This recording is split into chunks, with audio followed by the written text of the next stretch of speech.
Hello everyone. It's been a little bit. Let's start today's showcase. Now the episode might be a little different, as I probably described in my previous video. I made the jump from the PS4 to the PC, so the editing software is a little different. But moving on from that, let's talk about the washing pole. Okay, the washing pole. Well, in terms of sword-wise, it's a Japanese claymore. Moving more specifically from that, it's an odachi. Now, the odachi is a loose term for a very long Japanese sword. I'm not going to go into shaku sizes that they use because I'm not familiar with them. Probably never will be. These were produced in the 14th century, but due to their difficult means to manufacture, given that their things tend to warp horribly, no doubt, these weapons have been superseded by the yari and similar polearms and eventually firearms. So, in terms of practicality, they're not really practical. Because they're large, they're heavy. Well, I guess heavy in a katana sense. But they're also quite brittle, given the base of the blade is often where the highest stress point is. And only probably a few handful of smiths can reliably produce them consistently. Alright, going on to the animations of the washing pole. Now, physical attack, well, it's not how you would use a weapon like that is brushing against the ground, but it's wide sweeping attacks. The power attack is the really heavy on jab there. Good range on that. I mean, basically a spear length, if you will. Yeah, pretty good. But moving on from that, we got the basically. I apologize, I'm still trying to learn all the moves here with the keyboard controls. The rolling attack is a quick swipe, though I wouldn't think you would actually swipe with that in real life. A forward alternative ball attack is the kick, and then we move on to the plunge attack, which you would, not sure you'd shove it in the ground that far, but it's no different from any other plunge attack. And let's move on to the two-handed version. Okay, for two-handed, the basic attack, well, it's similar in style to the one-handed one, except it's more of an arc to it, but I think it's the same range. Power attack-wise is a bit different though. You take a very dramatic stance and to proceed to do a chop animation. There is a slight delay. I'm not sure if it's any good for PvP because it's a little obvious what you'll be doing next, unless you do a perfect parry and switch quickly. Now the rolling attack is a nice wide swipe. It's pretty darn good, also has lots of range. What else? In terms of what else there's to be done, I guess there's the plunge attack, which I struggle to do with the keyboards, which I since rectified on my control scheme on my end. The plunge attack is the same, by the way. And defend, well, you can defend with this, and I wouldn't recommend doing that in real life with a darn odachi. And the end it, we also have the back step, which is a quick back step and a quick jab, similar to how the roll or the rolling single-handed version is. Anyway, let's talk about the stats. Okay, the washing pole. A katana forged in the eastern land, a very unusual specimen with a long blade. The blade is extremely long, but as a result, it is quite easily broken. See, that's the main problem with the washing pole. You get all that reach, but it comes at a cost. Let's talk about stats first. Okay, so physical, mind you, there'll be no arrows this time. Physically, you got 90 damage right out of the gate, with the bonus damage being 70, which is pretty darn good. The bonus parameters, you get a D for strength and a D for dexterity, which is also pretty darn good. Also worth noting is the 300 bleed damage it has there, which is a nice strong thing to have when you have a blade this long. Okay, damage reduction if you use a two-handed weapon, physically is 45%, magic is 10, fire is 30, lightning is 30, stability is a measly 30. The requirements to wield the weapon are 20 strength and 16 dexterity. Alright, now for the important part, the durability. It's a measly 60. It puts on the very low end of most other weapons in the game. The weight, well, it seems a bit heavier than what it should be, 8.0, because the actual Odachis aren't super heavy. They're only about, what, 5-6 pounds, depending on the length and how it's built. But yes, so a lot of good stats, but it's really hampered by that durability. But we'll get into that later, because now we're going to talk about some upgrades. Now, for the base upgrade to level 15, we can see that the base damage is 225 with bonus of 210. Plenty of damage to talk about there. Next, we got the Divine.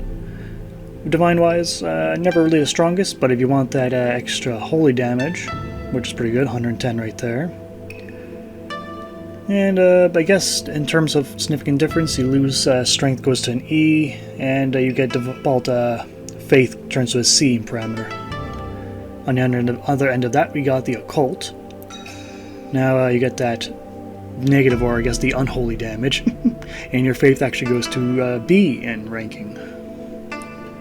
Next you got the fire, which negates all bonus damage, and you're stuck with 216 on both. Never the best choice in my opinion. Has its place, but not on this blade. And we got the chaos, which I am showing you with 98 souls, so you're basically getting the full damage value out of this. So you don't get any natural scaling, but only with whatever souls you have on you into your actual character, which isn't all that much, all things considered. No matter. Next upgrade we got here is the lightning upgrade.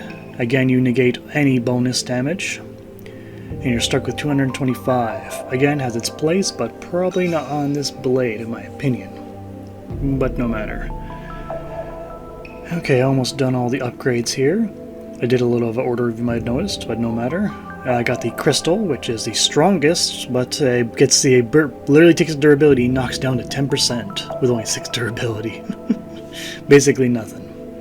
But you do have the most physical damage possible.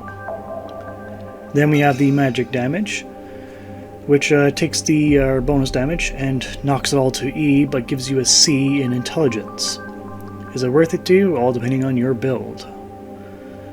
But no matter. And then we arguably got the best, most AR damage to be accomplished, the Enchanted. Which again, your bonus default parameters go to E for strength and dexterity, but A for intelligence. So plenty of damage to be had there. Alright, if you wish to find this weapon, you must get it from Shiva of the East. But you must first join the Forest Hunters Covenant, I think it was called. No matter. You know the one. Everyone's been there. We all farmed it. But yes, you must go there, join them, and then it's somewhere in the bottom of Blighttown, near the elevator, I believe. You'll find Shiva of the East just chillaxing, and he'll sell his, his extra gear. I don't know. I never liked the guy. But price-wise, I believe it was, what, 20,000 souls? Worth it in my opinion if you want this blade. But no matter. Let's move on to some performance. Okay, I'll play as best I can, but I was still learning controls when I got the footage. But the washing pole, I guess it's more of a PvP weapon, to be honest. Durability doesn't matter too much in that regard, but it can still be used in PvE.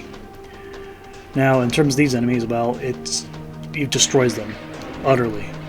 And of course, if you mind my inability to hit stuff. But fairly strong damage.